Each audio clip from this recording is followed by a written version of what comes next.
Il a tenu la presse nationale et internationale en haleine. Direct dans ses réponses et sans concession dans l'analyse, Bredoumi Ismaïla, porte-parole du PDCI-RDA, coordonnateur général de la grande cellule de coordination de la communication, conférencier du jour, a été magistral le 27 juin 2022 lors de la conférence de presse prononcée à la maison du parti à Cocody.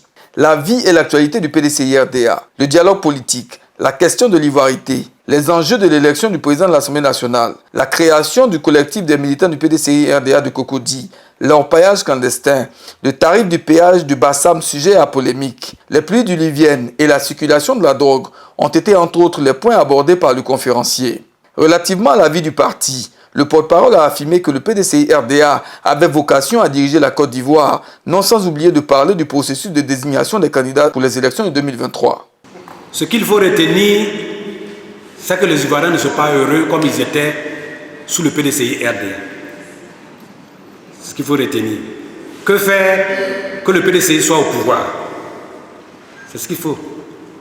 Vous avez vu que de 2011 à 2016-2017, le pays avait pris un bon élan. On ne l'a pas nié. La croissance avait repris, le taux d'inflation n'était pas négatif, il y avait des débuts de grands travaux. Depuis 2018, tout commence à dégringoler. Tous les indicateurs, l'inflation, l'endettement, le taux de chômage, les inondations continuent, la pollution a pris de dessus et la cherté de la vie est immaîtrisable. Le PDCI-RDA a un grand programme et je peux vous dire que si nous sommes au pouvoir demain, nous avons déjà un programme de l'ordre de 700 milliards de francs, un programme d'urgence pour le secteur du vivrier et de l'alimentation. Le PDCI-RDA, sous le président Houphouët-Boigny et sous le président Bédié, avait aménagé en Côte d'Ivoire près de 480 barrages de retenue d'eau qui devaient pouvoir maîtriser l'eau. En son temps, le changement climatique n'était pas avec cette ampleur-là. On avait des grands projets régionaux qui permettent ça. On me dit on va parler d'agropole. Mais les agropoles tels qu'on l'a fait n'ont jamais été validés par le gouvernement ni le conseil des ministres. Ils sont assis dans les bureaux et puis ils ont tracé des zones qui ne respectent aucune norme agroéconomique, agroécologique. Donc, il y a un problème de leadership. Le gouvernement ivoirien n'a jamais voulu investir sérieusement dans le secteur agricole. 25% sous le président Houphouët-Boigny, 12% avec le président Henri Konan Bédié du budget. Et en Côte d'Ivoire, la banane braisée était considérée comme un truc de soudure, on appelle ça blessé-tébi. Aujourd'hui, ça devient un aliment rare et cher et prisé pour les Ivoiriens. L'école, c'était l'excellence. Madame, quand vous partiez de Côte d'Ivoire aux États-Unis, tous les autres pays élèves avaient besoin de prérequis. Mais quand vous venez de Côte d'Ivoire, les Américains vous inscrivaient directement sans prérequis. C'était pareil en Angleterre partout. Aujourd'hui, nos diplômes ne sont même pas reconnus par certains de nos établissements à l'intérieur de notre pays. La santé, on ne respecte plus la pyramide de construction. Le PDCI-RDA avait compris. Et sous Maurice Kwaku-Dikayué, on avait mis en place des étapes.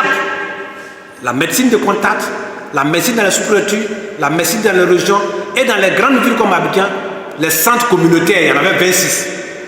Aujourd'hui, le CHD, Yopouga est fermé depuis 2019. Voyez-vous? Donc, dans tous les secteurs, il y a un problème. Ce qu'il faut, le gouvernement, s'il traîne, va créer d'autres problèmes. S'ils reconnaissent leur faiblesse, l'insuffisance, qu'ils ont fait l'appel à un consensus national pour sauver le pays. Le PDCI-RDA est prêt à le faire. L'exemple de l'Assemblée nationale nous a montré qu'on peut dire oui quand c'est nécessaire et on dit non quand ce n'est pas nécessaire. On peut apprécier parce que le PIB augmente, mais on peut désapprécier parce que les chiffres que nous avons donnés, ce n'est pas nous qui les avons inventés. Donc voilà ce que je voulais vous dire, groupe Solmodo. Le PDCI, c'est un parti qui a vocation de diriger ce pays, qui a les hommes. Vous voyez sur la table, derrière nous, tous ceux qui ont produit ce document, c'est des jeunes capables qui n'attendent qu'à servir leur pays, qu'on les a mis au placard pendant près de 10 ans. Et le fait de les avoir mis au placard, on observe les douleurs. Peut-on aujourd'hui nier qu'à Abidjan, quand il pleut, c'est invivable? Peut-on nier ça, madame? Peut-on nier aujourd'hui qu'à Abidjan, il y a toujours des immeubles qui croulent? Peut-on nier ça? Vous savez, le PDCI-RDA, c'est un parti de dialogue et de concertation. Il il y a eu les séminaires éclatés, et puis il y a eu les tournées. La base vous dit, le choix de nos candidats s'est fait de manière cavalière à partir de la direction du parti. Donc, le président a créé un comité chargé des élections et du suivi. Il y a une stratégie que nous n'allons pas tout exposer, mais la première chose, nous avons commencé tôt. 2023, c'est loin, mais c'est prêt. D'abord, quels sont ceux qui veulent être candidats? Ça dit que le parti ne ferme pas la porte aux volontés, l'expression de vouloir être candidat. C'est déjà un pas. Je n'ai jamais vu un parti politique qui a fait ça encore. Donc, l'expression à manifestation. Et puis, il y a un processus qui va suivre avec les équipes pour aboutir au choix d'un candidat, soit par consensus, soit par d'autres mécanismes. Une fois que cela est fait, nous estimons que quelqu'un qui est normal, qui est discipliné, à partir du moment où le processus a été transparent, on devait accepter le verdict pour aller. Justement pour éviter tous ces conflits que nous avons fait cela. Les gens ont posé qu'est-ce qu'il fallait faire. Tout appel à la candidature appelle donc à plus ou moins de caution de participation. Et le responsable est là. Je peux vous dire déjà, c'est publié. Le PDCI RDA ne cache rien.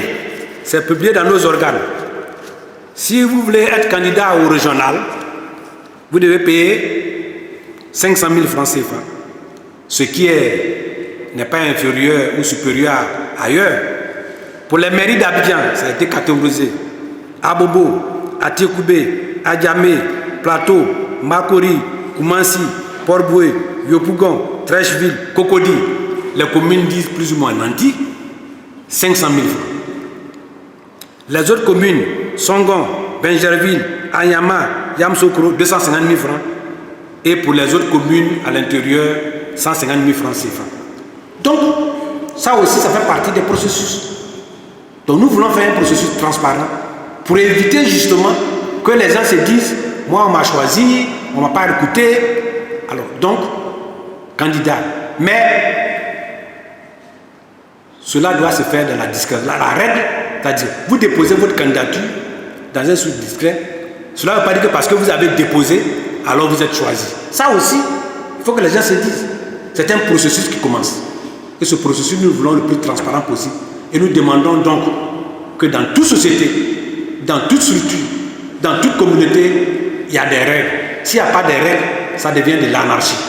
Et nous ne voulons pas qu'il y ait de l'anarchie. Le conférencier s'est également prononcé sur le cas du collectif des militants PDCI RDA de Cocody, mouvement récemment créé qui défraie la chronique. Le président du parti est saisi de ce dossier. Il faut qu'on précise les choses. Le PDCI RDA est un parti politique qui a des règles, qui a des instances. L'organe suprême, c'est le Congrès. Après vient le bureau politique. Il y a des organes qui sont le secrétariat exécutif, le grand conseil, le comité politique, etc. Le président est une institution. Quand vous êtes dans ce parti politique, votre objectif, c'est de faire partie des instances. Ça commence d'abord par le comité de base, dans lequel vous devez militer. Votre objectif, c'est de devenir un jour président du comité de base. Les comités de base s'agrègent pour devenir les sections, où il y a un secrétaire général de section avec un bureau. Les sections sont coordonnées par un délégué départemental qui est le représentant du président, lui n'est pas élu. Et après, il y a le bureau politique, il y a le grand conseil qui est coordonné par les coordinateurs des grands conseils régionaux, il y a la coordination des vice-présidents, etc., etc. Mais comment se fait-il quand même quelqu'un qui est délégué, qui est secrétaire de session, qui est membre du bureau politique, décide d'aller militer dans un mouvement ad hoc, bien informel? Toi, tu es déjà dans la ligne. Quelqu'un qui est au gouvernement, lui décide d'aller au marché là-bas pour faire sa déclaration. Ça, c'est un problème. Ça, c'est de un. De deux, le président du parti n'est pas contre les mouvements de soutien. Il a dit, laissons les sans fleurs fleurir. Et c'est la raison pour laquelle il a créé un secrétaire exécutif en charge de ces mouvements-là. Il l'a dit. C'est-à-dire qu'on est conscient qu'il y a un rôle à jouer. Et ce rôle c'est de nous permettre de mobiliser le plus de sympathisants et d'adhérents. C'est leur rôle. Quand vous êtes un mouvement associatif et que vous fonctionnez seulement avec les membres du PDCI-RDA, vous ne faites que de l'animation. Vous n'apportez pas quelque chose de plus. Votre objectif, c'est d'aller prendre ceux qui ne sont pas militants, les sympathisants, de les amener à venir grossir nos rangs. Mais on constate que les mouvements associatifs, c'est les mêmes, ils prennent les membres du bureau politique pour faire des mouvements. Ça, ce n'est pas ce qu'on attend d'eux. On attend d'eux qu'ils mobilisent ceux qui ne sont pas avec nous, parce que notre objectif est de gagner les élections. Donc là aussi, il faut qu'on expresse ça. La troisième chose la plus importante, quand vous êtes un mouvement, les règles sur les associations sont claires. Quand vous avez un logo différent, vous avez des statuts différents, vous avez des règlements intérieurs différents, vous n'êtes plus PDCI-RDA. Ce n'est plus PDCI. Vous pouvez vous faire reconnaître et puis vous êtes un mouvement à part. Le président du parti a donné des instructions au secrétaire exécutif chargé des mouvements de les réunir et de mettre un peu d'ordre, de leur expliquer avec nos juristes ce que c'est qu'un mouvement de soutien, ce que c'est un mouvement sympathisant et ce que c'est un mouvement libre. Et je pense que c'est ce manque d'information et de formation qui crée des problèmes. Sinon, on ne peut pas avoir un collectif de militants dans un collectif de militants que le PDCI lui-même. Le président a dit laissons les sans fleurs fleurir. Donc il faut que les militants comprennent.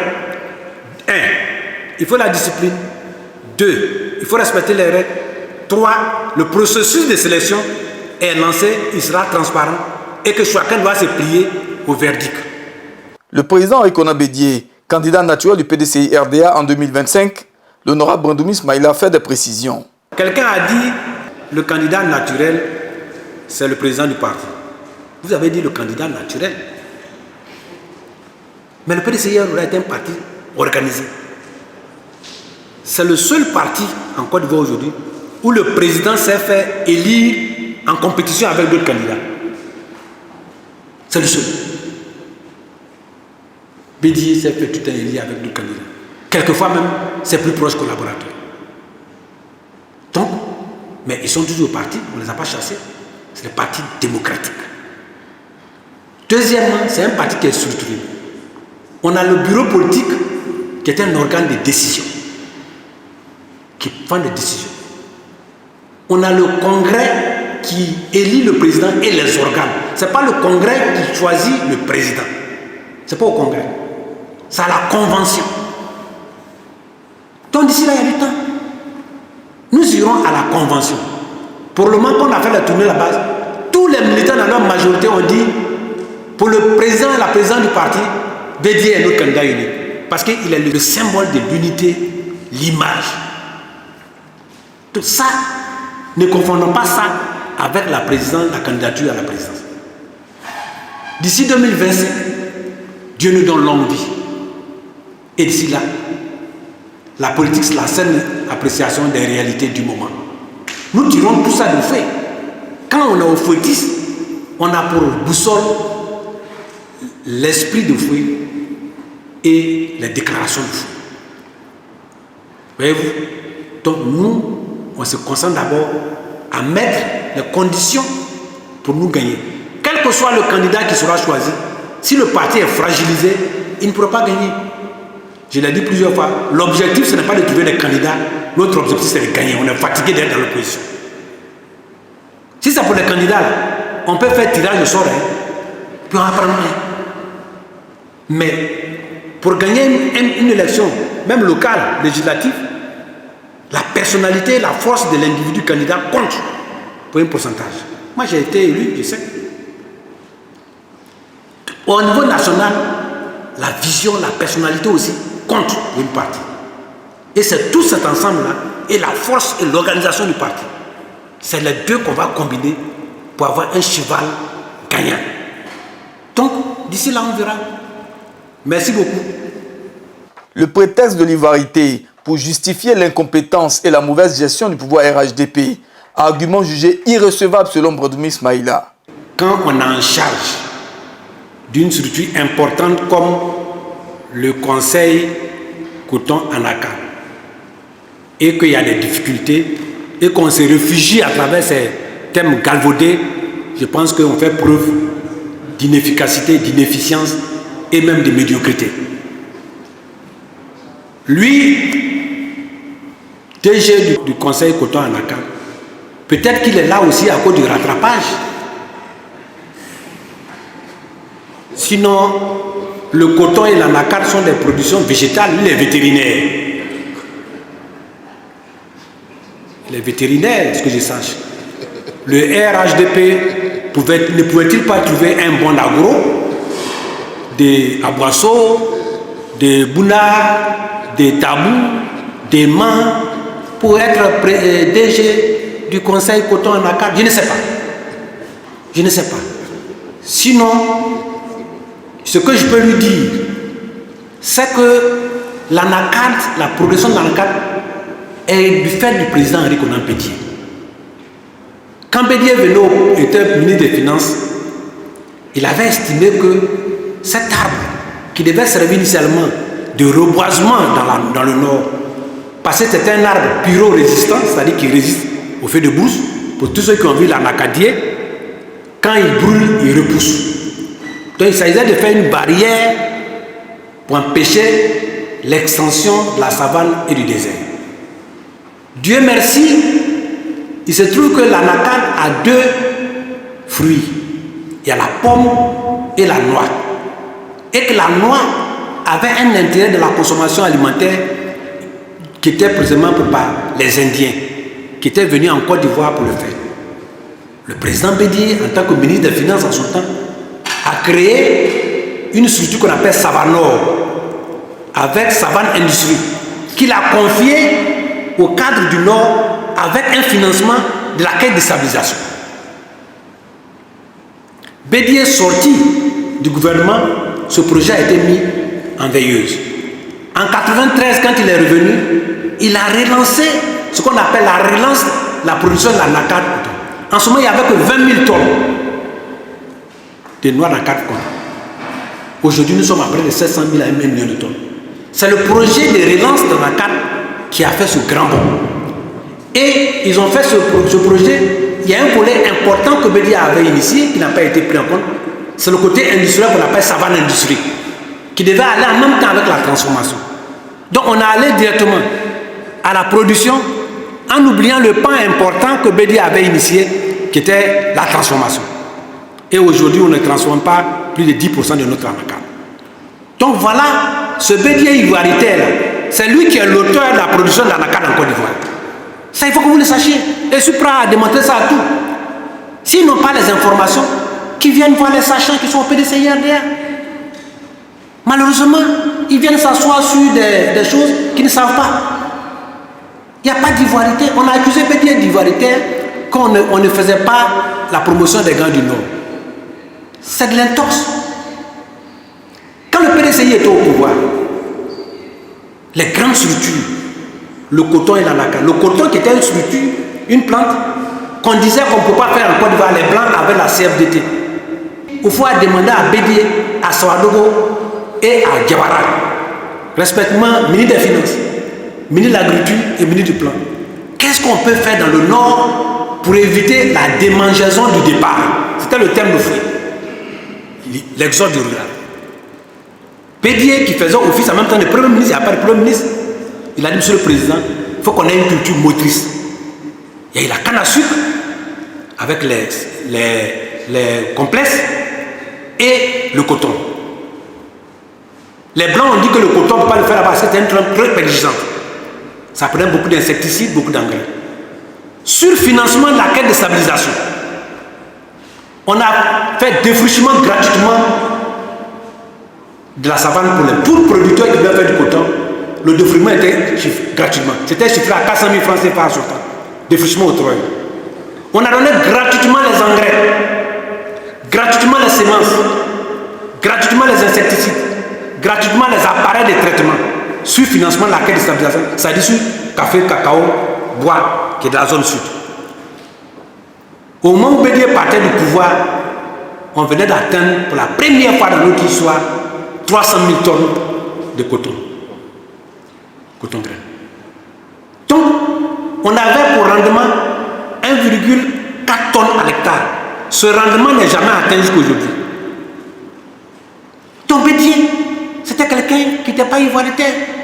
Et quand on a mis à la tête de la CIDT, qui a été une ivoirisation de la CFDT, la Côte d'Ivoire est passée de 20% dans le capital à 70% dans le capital, on a mis Deto Kwasi.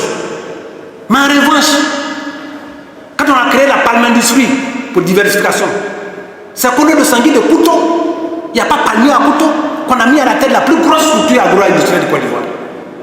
Prenez le conseil coton Anakan, le conseil café cacao, le conseil EVA parmi, PCA, DG tout. Faites la liste et venons en discuter. Alors on ne va pas traiter BD d'ivoirité. Nous au PDCI, on a dépassé ce stade. Mais de temps en temps, pour vous les jeunes et la presse, il faut qu'on rappelle des choses. Et il y a des sachants. Nous sommes prêts à débattre de cela. Nous avons voté contre l'ordonnance sur la commercialisation illicite des produits. Ce n'est pas parce qu'on est contre le fait qu'on empêche. Mais on exporte, on fixe le paysan ivoirien pour faire son champ dans la cadre. Il n'a pas besoin, ce n'est pas l'État qui lui donne l'argent, ce n'est plus ça. Quand le paysan ivoirien fait son champ dans la cadre, de sa sueur et de sa poche, et qu'à la fin, il veut récolter, et qu'au Ghana, au Burkina aussi, les gens quittent, le président ivoirien n'exporte pas, les gens quittent là-bas pour venir acheter. Il dit, moi je vais payer ton acad, ta noix d'acad à 500 francs CFA, 600 francs CFA. Et que l'État ivoirien dit c'est 300 francs. C'est ça là pour le problème. Donc, ce n'est pas le paysan. Vous allez faire comment? Deuxièmement, vous êtes dans une zone comme Ondefuyo, comme Sokurala, comme je ne sais où. Il n'y a pas de camion qui vient là-bas. Les Ghanéens ont fait la route jusqu'à la frontière. Les Burkinabés ont fait la route jusqu'à là, ils viennent pour payer. Vous dites quoi? On fixe ça à 300 francs. Au Ghana, c'est 500 francs. Au Burkina, c'est 350. Au Mali, 350. En Guinée, 100 côté. Donc, c'est une question, nous, on leur a recommandé. Plutôt que de vouloir mettre, il faut négocier avec les pays voisins pour que la différence soit faible. Comme on est en train de faire pour le cacao. Si la différence est faible, économiquement, il ne sera plus possible pour eux d'aller là-bas. Il faut faire un programme d'urgence d'accès dans les zones de production, dans les zones frontalières. Le ministre de l'Agriculture dit que ce n'est pas lui qui fait, il ne peut pas faire route pour aller jusqu'à dans les champs. Il nous a dit ça à l'Assemblée. Rappelez-vous que le PDCI RDA, c'est un parti qui est parti du syndicat agricole africain, qui a créé, qui a abouti au PDCI RDA. Nous sommes auprès des paysans. Moi, je suis enfant des paysans. Tout le monde défend les paysans. Et si on ne veut pas nous écouter? Et ce n'est pas seulement de Nakar. La caisse de 20 kilos de la mangue s'achète en interne à 2500 francs CFA, cette caisse. Mais les Ghanéens quittent chez eux pour aller jusqu'à Congo pour proposer 3500 francs. Ce n'est pas seulement ça. Le cacao, on dit 825. Le Ghana, c'est 980, près de 1000 francs. Vous êtes à certains de nos Ivoiriens ont leur champ à quelques kilomètres. Le Ghanéen, on dit non, c'est parce que l'inflation est à 12% là-bas, que c'est à 2% ici. Mais le gars vient te donner l'argent en francs CFA. Où est l'affaire à inflation de ça?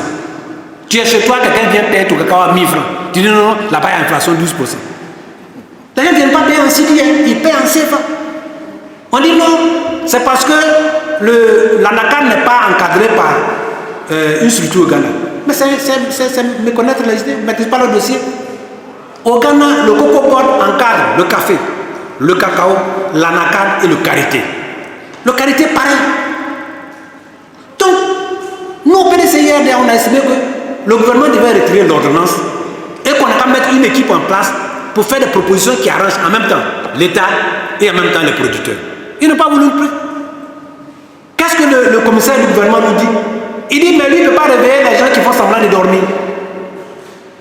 C'est la réponse qu'il nous a donnée. Exactement. Nous avons protesté parce que nous ne sommes pas des membres de son cabinet. La réponse te dit non, de toute façon, vous votez ou pas, ça va passer. Moi, je ne veux pas réveiller les gens qui font semblant de dormir. Voyez-vous, comment on peut conduire un pays comme ça dans le dialogue alors que nous sommes des bonnes foi? Relativement au cas du péage du Grand Bassam, Bredoumis Maïla fait des révélations. Voyez-vous, ce n'est pas l'ivoirité qui fait les inondations ici. Ce n'est pas l'ivoirité qui a fait que la banane plantain est importée du Béria. Ce n'est pas l'ivoirité qui fait qu'il y a des éboulements. Ce n'est pas l'ivoirité qu'aujourd'hui on fixe le truc à 1000 francs CFA le passage. Hier, j'ai écouté le ministre d'équipement, qui est un jeune frère. Pour commencer, il a dit qu'il est docteur, un truc. Ici, il y a plein de docteurs ici, hein. Il y a des professeurs titulaires. Prenez les pays comme les États-Unis, il y a combien de docteurs d'État qui ont été présidents depuis qu'ils ont créé? En France, en Angleterre. Le doctorat d'État, ce n'est pas ça qui fait la gouvernance. Moi, je suis titulaire d'un doctorat d'État en Angleterre. Mais est-ce que vous avez que j'ai une fois parlé de ça? Mais si vous voulez que les Bassamois puissent aller chez eux, mettez le péage après le pont de Moussou. Pourquoi on n'a pas mis le péage après le pont de Moussou? Vous mettez le péage à l'entrée et vous voulez que celui qui habite au carrefour de Moussou, chaque jour paye 1000 francs aller-retour. 2000, ça fait 2000. Et vous voulez barrer, on veut réserver la voie parallèle au bus seulement. Ça, on appelle ça la sorcellerie. On appelle ça la sorcellerie. On appelle ça la sorcellerie. Donc, on n'a qu'à s'asseoir parce que nous sommes tous des Ivoiriens. Et que la roue tourne. Et que les gens font des faux rapports au chef de l'État. Ils font des faux rapports au chef de l'État. Nous, ce problème de Bassam, à la dernière séance avec le ministre, suivez-moi bien, à la dernière séance avec le ministre budget, c'est même pas nous qui avons soulevé le problème, c'est un député du RHDP qui a soulevé le problème. Parce que les députés aussi sont conscients, ils défendent. Vous savez la réponse que le ministre du budget nous a donnée? Il dit c'est un dossier qui n'a jamais été discuté en conseil de gouvernement ni en conseil des ministres. Et que si ça arrive au gouvernement, ils vont l'analyser avec l'intérêt.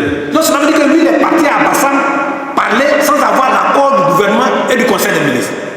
C'est une faute grave. C'est ce que le ministre du budget nous a dit. Allez-y prendre les minutes de l'Assemblée nationale. Si je mens, venez vous m'attraper. Alors, le député Sava est là, tout le monde est là. Les retombées du dialogue politique. Le dialogue politique, qu'est-ce qu'on a eu concrètement? Mais les journalistes, vous avez vu d'abord, on a eu la calmie.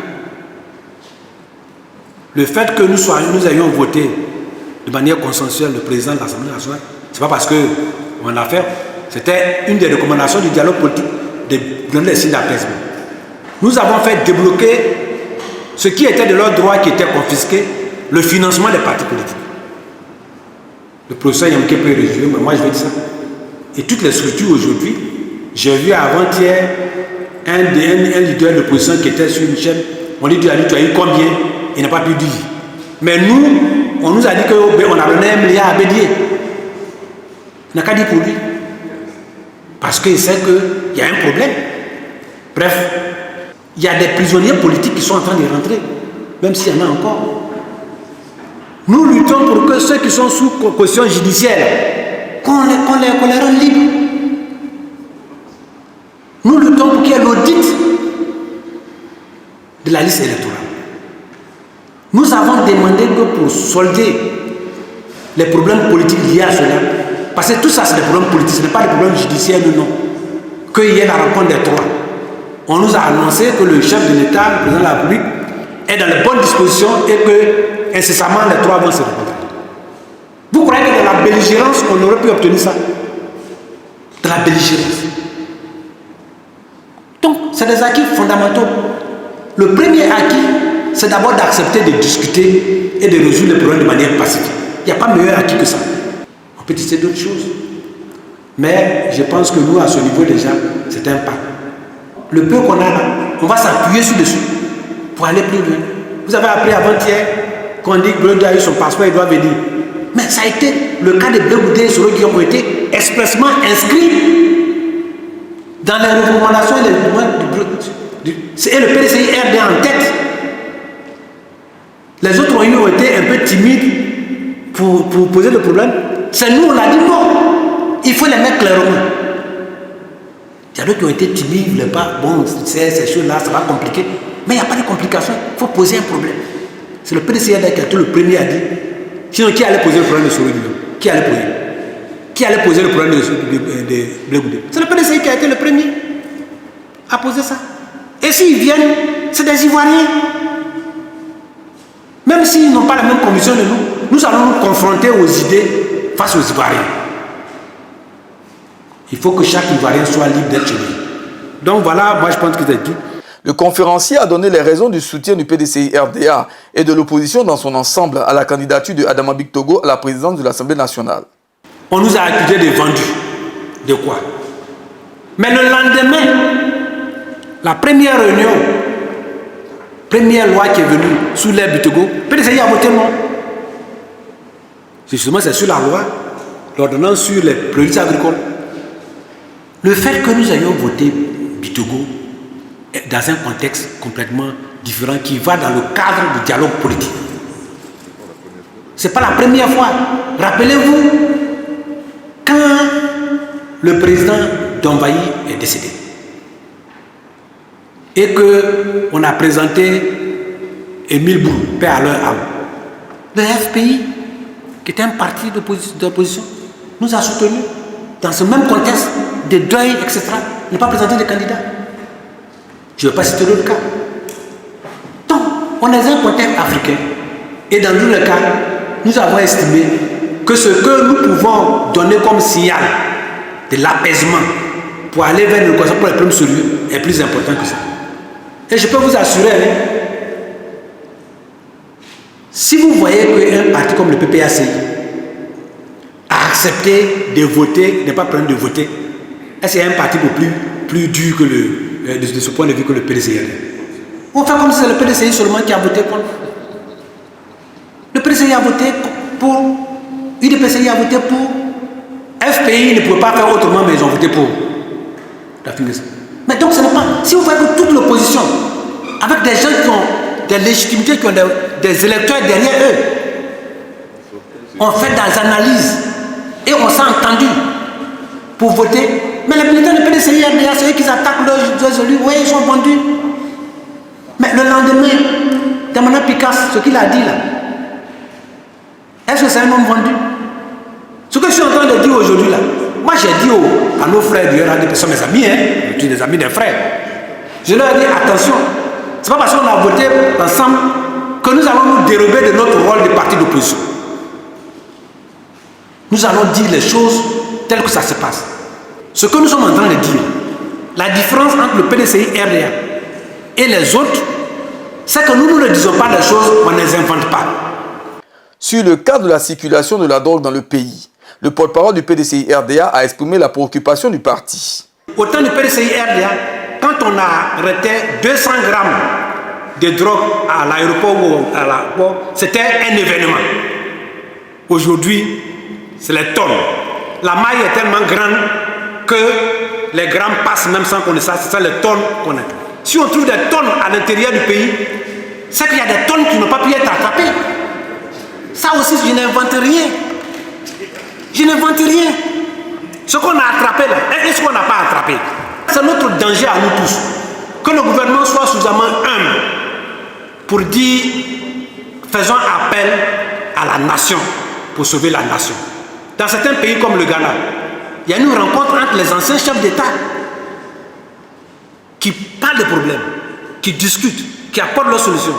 À la fin de la conférence, le porte-parole du PDCI RDA a donné un prochain rendez-vous avec la presse nationale et internationale pour un autre point de l'actualité sur la vie du parti et sur le quotidien des Ivoiriens.